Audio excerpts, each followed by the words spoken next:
महाराष्ट्र में विधानसभा चुनाव होना है। ऐसे में बीजेपी पार्टी महाराष्ट्र विधानसभा चुनाव जीतने के लिए अभी से ही तैयारी करना शुरू कर दिए हैं। महाराष्ट्र में जहां बीजेपी पार्टी को जनता से जुड़े सवाल करना चाहिए, लेकिन उससे कई ज़्यादा बीजेपी के नज़र विपक्षों पर ही रहते हैं। देश के गृह मंत्री महाराष्ट्र में जो विपक्ष के नेता उद्धव ठाकुर हैं, उनको औरंगजेब फैन क्लब के नेता बता दिए। आखिरकार गृह मंत्री अमित शाह उद्धव ठाकुर को औरंगजेब फैन क्लब के नेता क्यों बताएं? क्या 2024 का लोकसभा चुनाव में बीजेपी पार्टी को महाराष्ट्र में हार की सामना करना पड़ा है, इसलिए महाराष्ट्र के 48 लोकसभा सीटों में से इस बार 2024 के लोकसभा चुनाव में बीजेपी पार्टी मात्र 9 लोकसभा सीट जीत पाए हैं। जबकि 2019 के लोकसभा चुनाव की बात कीजिएगा तो 2019 के लोकसभा चुनाव में महाराष्ट्र के 48 लोकसभा सीटों में से बीजेपी पार्टी 23 लोकसभा सीट जीते थे। लेकिन इस बार 2024 का लोकसभा चुनाव में बीजेपी पार्टी को महाराष्ट्र में केवल 9 सीट जीतने में कामयाब रहे हैं। क्या इस वजह से गृह मंत्री अमित शाह हैं जो जाकर महाराष्ट्र में इस तरीके से उद्धव ठाकुर को औरंगजेब फैन क्लब के नेता बता रहे हैं? गृह मंत्री अमित शाह उद्धव ठाकुर को औरंगजेब फैन क्लब के नेता बता रहे हैं। सुनिए देश के गृह मंत्री अमित शाह क्या कह रहे हैं। औरंगजेब फैन क्लब कौन है? जरा जोर से बोलो, औरंगजेब फैन क्लब कौन है? ठीक है, अघाड़ी वाले हैं। और उसका नेता कौन है? श्रीमान उद्धव ठाकरे औरंगजेब फैन क्लब के नेता बने। अपने आप को बाला साहब का वारिस कहने वाले उद्धव जी कसाब को बिरयानी खिलाने वाले लोगों के साथ बैठे हैं। उद्धव जी याकूब को छोड़ने की गुहार लगाने वाले के साथ आप बैठे हो। जाकिर नाइक को मैसेंजर ऑफ पीस बनाने वालों की गोदी में उद्धव जी आप बैठे हो। पीएफआई को सपोर्ट करने वालों की गोदी में उद्धव ठाकरे आप बैठे हो। और संभाजी नगर का विरोध करने वाले की गोदी में उद्धव ठाकरे आप बैठे हो। आपको शर्म आनी चाहिए। मुझे बताओ भाइयों बहनों, ये औरंगजेब फैन क्लब महाराष्ट्र और देश को सुरक्षित कर सकती है क्या? जोर से बोलो, कर सकती है क्या?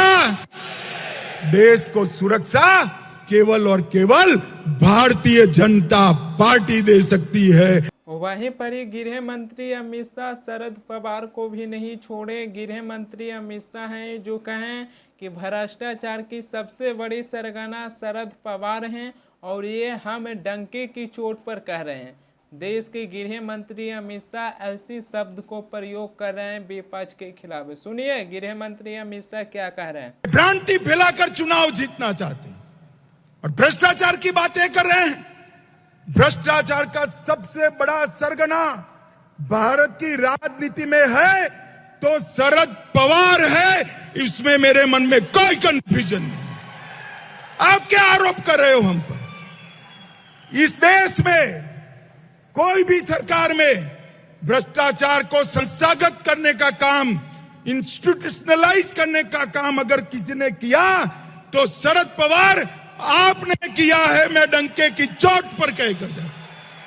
हम पर आप भ्रष्टाचार का आरोप लगा रहे हो। और इस बार शरद पवार जी, मेरा ये बापट सभागृह में बैठा हुआ कार्यकर्ता ढंग से जान गया है आपके झूठ नहीं चलेंगे। मैं बता कर जाता हूं, चलेंगे क्या? अरे जोर से बोलो, चलेंगे क्या? चलेंगे क्या? अब जब देश के गृह मंत्री अमित शाह भ्रष्टाचार पर बात कर ही लिए हैं तो उस पर थोड़ी हम भी बात कर लेते हैं। ये हैं अजीत पवार और अभी इस वक्त महाराष्ट्र के डिप्टी चीफ मिनिस्टर हैं। इनको ऊपर भी भ्रष्टाचार के आरोप लगा था। जब अजीत पवार महाराष्ट्र के डिप्टी चीफ मिनिस्टर बने थे, उसकी 2 दिन के बाद 70,000 करोड़ रुपए की सच्चाई घोटाले से जुड़ा 9 मामले की फाइल बंद कर दिया गया। एंटी करप्शन ब्यूरो को कहना है कि जो केस को बंद कर दिया गया है उसमें एक भी अजीत पवार का नाम नहीं है। कोई नया जानकारी सामने आने के बाद फिर से एक बार इस केस को दोबारा खोला जाएगा। सोच के देखिए, अजीत पवार महाराष्ट्र की उप मुख्यमंत्री बने, उसकी 2 दिन के बाद 70,000 करोड़ रुपया सच्चाई घोटाले से जुड़ा 9 मामले की फाइल बंद कर दिया गया। अजीत पवार अभी इस वक्त महाराष्ट्र की उप मुख्यमंत्री हैं, बीजेपी पार्टी में शामिल हैं, और एक तरफ जहां गृह मंत्री अमित शाह हैं जो कहते हैं कि भ्रष्टाचार की सबसे बड़ी सरगना शरद पवार हैं, और दूसरी तरफ जिनको ऊपर भ्रष्टाचार के आरोप लगा, महाराष्ट्र की उप मुख्यमंत्री बने, उसकी 2 दिन के बाद 70,000 करोड़ रुपए की सच्चाई घोटाले से जुड़ा 9 मामले की फाइल बंद कर दिया गया।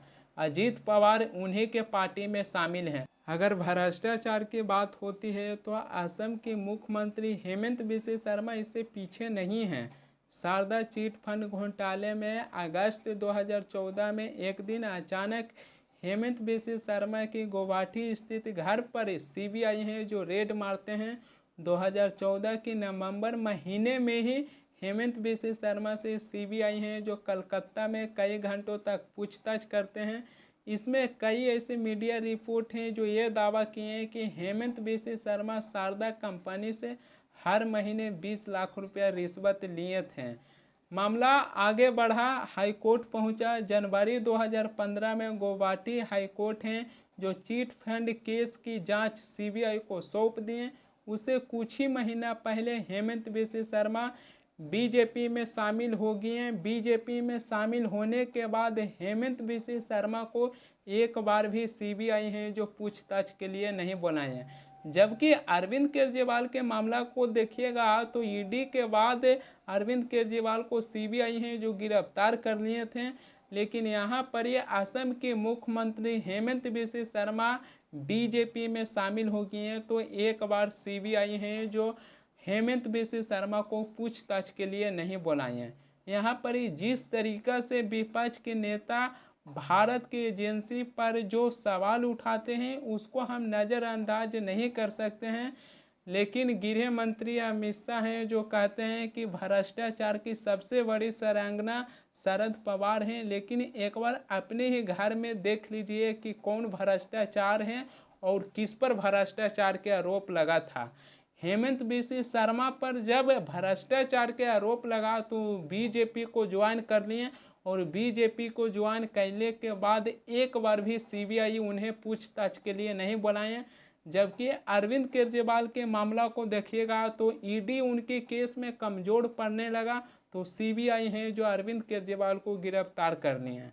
तो जो विपक्ष के नेता एजेंसी पर सवाल उठाते हैं उसको हम नज़रअंदाज नहीं कर सकते हैं।